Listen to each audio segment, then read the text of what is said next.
औज़ुबिल्लाहि मिनश्शैतानिर्रजीम बिस्मिल्लाहिर्रहमानिर्रहीम।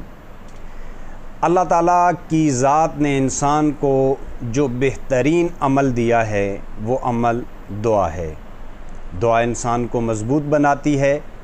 मुश्किलात में घिरा हुआ इंसान जब अल्लाह ताला से दुआ करता है तो उसका एक रब्त अपने अल्लाह ताला से बन जाता है। वो समझता है कि मैंने अपने तमाम उमूर में अल्लाह ताला की ज़ात को निगरान ठहरा दिया है और बेहतरीन निगरान अल्लाह ताला की ही ज़ात है। मैं आज के दिन आपको ऐसे कुछ मुजर्रब अमल बताने जा रहा हूँ कि जिनसे अगर आप वो लगातार अपनी ज़िंदगी में करते रहेंगे तो वो लोग जो मकरूज़ हैं उनके कर्ज़ अल्लाह ताला अपने गैब के ख़ज़ाना से अदा करेगा और वो लोग जो मुश्किलात में घिरे हुए हैं वो मुश्किलात से इंशाअल्लाह आहिस्ता आहिस्ता निकलना शुरू हो जाएंगे। ना सिर्फ़ माली मुश्किलात और बाकी दीगर ज़िंदगी के मामलात में से निकलेंगे बल्कि वो लोग खुशहाल होते चले जाएंगे।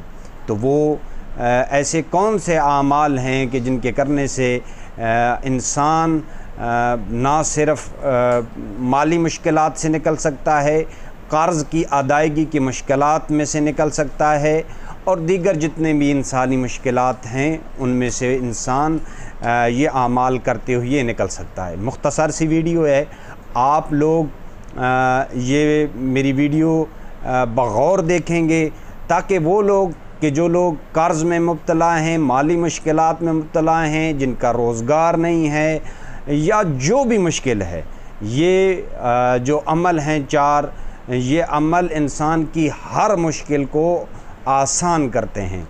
सबसे पहले इनमें से ये है कि ज़ाहिर है 5 वक्त की नमाज आप लोगों ने तो हर वक्त अदा करनी होती है, इसमें कोई छूट नहीं है। 5 वक्त की नमाज ज़रूर अदा करें, लेकिन सुबह की नमाज की कोताही ना करें। ये पहला अमल है। सुबह की नमाज ज़रूर अदा करें और नमाज पढ़ने के साथ बाद आप कुरान की कुछ आयात ज़रूर तिलावत करें। इनमें हो सकता है कि अगर आप कोई भी छोटी सूरा भी पढ़ सकते हैं तो पढ़ें ज़रूर, लेकिन एक कुरान का रुकू या अगर हो सके आपसे तो सूरत यासीन सुबह के टाइम ज़रूर पढ़ें। एक ये पहला अमल है। दूसरा अमल यह है कि नमाज जब आप 5 पढ़ रहे होते हैं तो हर नमाज के बाद आप लोगों ने 2 दुआएं मांगनी हैं। हर नमाज पढ़ने के बाद आप लोगों ने 2 मुख्तसर सी दुआएं हैं, मेरी इस वीडियो के आगे स्क्रीन पे वो आपको लिखी हुई नज़र भी आएंगी दुआएं। अगर किसी बरादरान को चाहिए हो तो मैं उनको व्हाट्सएप पे सेंड भी कर सकता हूँ। वैसे मैं पढ़ के भी आपको बताता हूँ कि 2 दुआएं आपने हर नमाज के बाद ज़रूर अदा करनी है, ज़रूर मांगनी है दुआएं और दिल से मांगनी है। जो लोग मुश्किलात में घिरे हुए होते हैं उनको चाहिए कि दुआ मांगने का तरीक़ा जो है, अल्लाह से मांगने का तरीक़ा जो है वो अगर किसी को इल्म नहीं है तो मौला सज्जाद अलैहिस्सलाम की सहीफ़ा सज्जादिया को पढ़े और जिसमें इमाम अलैहिस्सलाम ने बताया है कि अल्लाह ताला से कोई चीज़ मांगने या अल्लाह ताला से दुआ करने का खालिसतन तरीक़ा क्या है। तो आप लोगों ने 9 मरतबा हर नमाज के बाद कहना है हस्बी अल्लाहु ला इलाहा इल्ला हुवा अलैहि तवक्कलतु व हुवा रब्बुल अर्शिल अज़ीम। ये एक दुआ है, ये जो आपने पढ़नी है। दूसरा आपने कहना है, ये 9 मरतबा ये कहना है और 9 मरतबा आपने कहना है या मुसब्बिबल अस्बाब अल्लाह सब्बिब, या मुसब्बिबल अस्बाब अल्लाह सब्बिबली खैर है, या मुसब्बिबल अस्बाब अल्लाह सब्बिबली खैर है। मेरे सामने ये लिखी हुई आ रही होंगी, आप इनका जो है आप इनको नोट आउट भी कर लें या फिर मेरी वीडियो बार बार सुनेंगे तो आपको याद भी हो जाएगी। अगर किसी को चाहिए होंगी तो मैं आपको ये लिख के भी सेंड कर दूंगा। तीसरी चीज़ जो आप लोगों ने करनी है वो हर वक्त बावुज़ू रहना है। कोशिश किया करें कि बावुज़ू रहा करें, एक नमाज और दूसरी नमाज के दरमियान भी आपको बावुज़ू रहना ज़रूरी है, क्योंकि इंसान जब निजासत में होता है तो रेजिस चीज़ जो होती है वो पाक हस्तियों से दूर होती है। तो इंसान को चाहिए कि हर वक्त वो बावुज़ू रहे। इंसान को हाजत होती है, वो जाता है बैतुल खला में, लेकिन जब वापस आए तो बेहतरीन तरीके से फिर वुज़ू करके अपने ज़िंदगी के उमूर में शामिल हो जाए और ज़िंदगी के काम करता रहे। लेकिन बावुज़ू रहना ये तीसरी शर्त है। पहली शर्त मैंने आपको बताई है कि सुबह नमाज़ पढ़नी है, और नमाज़ पढ़ने के बाद आपने कुरान की कुछ आयात ज़रूर पढ़नी है। हो सके तो सूरत यासीन की तिलावत करें। दूसरा मैंने आपको बताया है कि हर नमाज के बाद आपने 9 दफ़ा हस्बी अल्लाहु ला इलाहा इल्लल्लाहु अलैहि तवक्कलतु व हुवा रब्बुल अर्शिल अज़ीम ये पढ़ना है। और फिर आपने पढ़ना है या मुसब्बिबल अस्बाबल्ला सब्बिबली खैरा, ये भी 9 मरतबा पढ़ना है। इसके अलावा आपने एक सूरत जो है, ये 3 हो गए। चौथा अमल ये है कि आपने इशा के बाद, इशा की नमाज के बाद सूरत वाक़िया को अपनी ज़िंदगी का मामूल बना लेना है। जिस तरह से जो लोग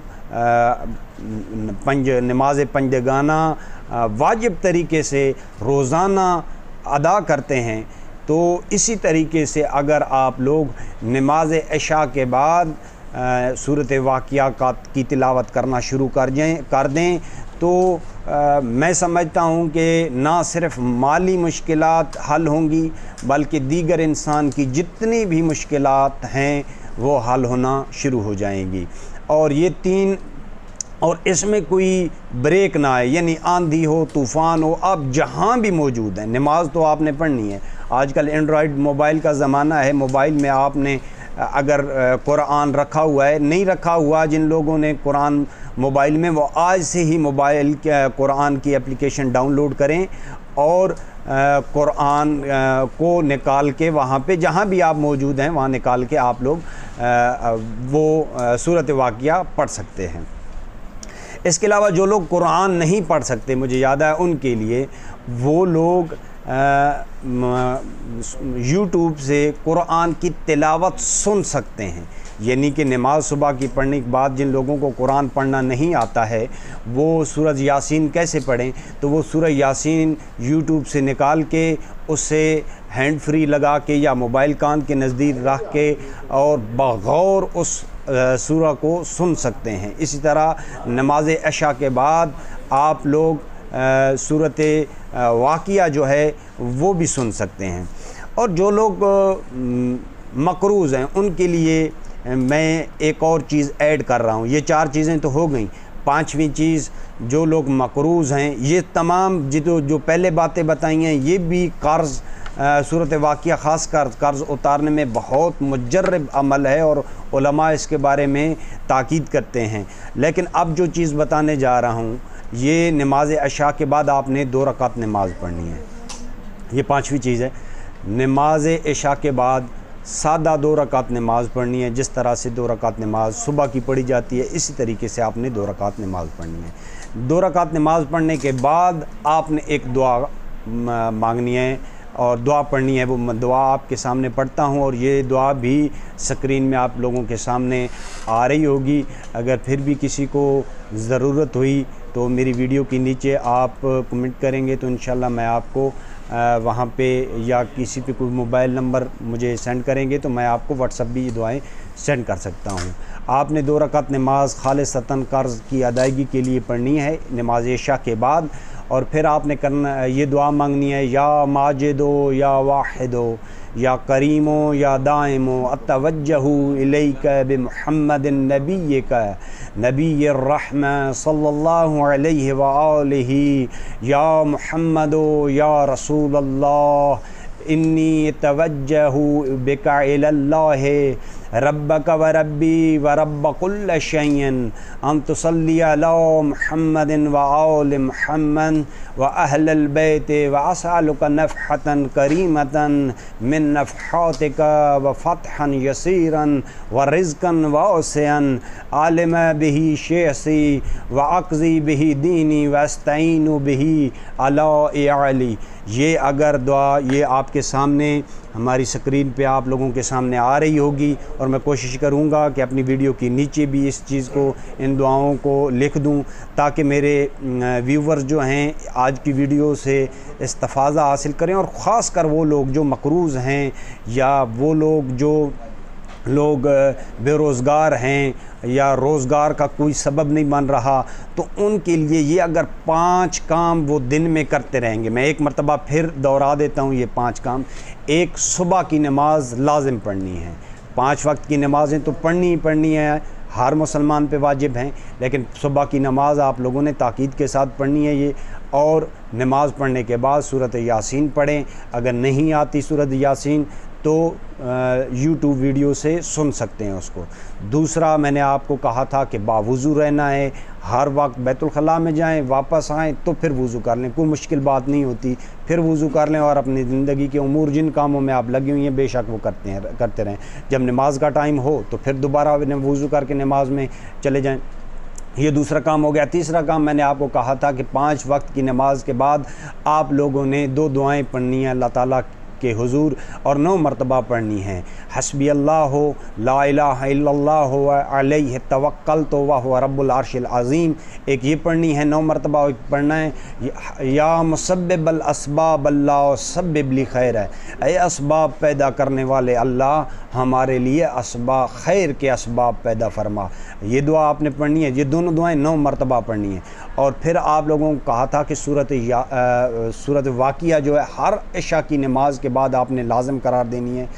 जहाँ कहीं भी आप मौजूद हैं नमाज इशा के बाद आपने सूरत वाक़िया ज़रूर पढ़नी है। ये 4 काम कहे थे। और 5वां मैंने आपको कहा था कि सूरत नमाज इशा के बाद आप लोगों ने 2 रकात नमाज पढ़नी है, जैसे सुबह की नमाज़ पढ़ी जाती है, लेकिन कसद और इरादा ये करना है कि खालिसतन इसलिए है कि मैं मेरा कर्ज़ और जो मुश्किलात में घिरा हुआ हूँ उन मुश्किलात से अल्लाह ताला की ज़ात मुझे निकाले और ख़ुद कोई असबाब पैदा फ़रमाए। तो उसकी दुआ भी, वो 2 रकात नमाज़ पढ़ने के बाद आपने जो दुआ मांगनी है वो दुआ भी मैंने तिलावत करके आप लोगों के सामने रखी है और स्क्रीन पे भी आप लोगों के सामने आई है। तो अगर ये काम आप डेली करते रहें और अपनी ज़िंदगी का मामूल बना लें, तो मैं नहीं समझता कि इंसान कोई भी मुश्किलात में घिरा रह सकता है एक लंबी देर तक, जबकि इंसान को यकीन भी हो कि अल्लाह की ज़ात जो है वो हमारे निगरान है और पुर मौजूद है, और पाक नबी हज़रत मोहम्मद सल्लल्लाहु अलैहि वसल्लम की ज़ात भी मौजूद है और आइम्मा कराम भी मौजूद हैं। तो मैं नहीं समझता कि इंसान को इतनी देर तक किसी भी मुश्किल में घिरा रह सकता है।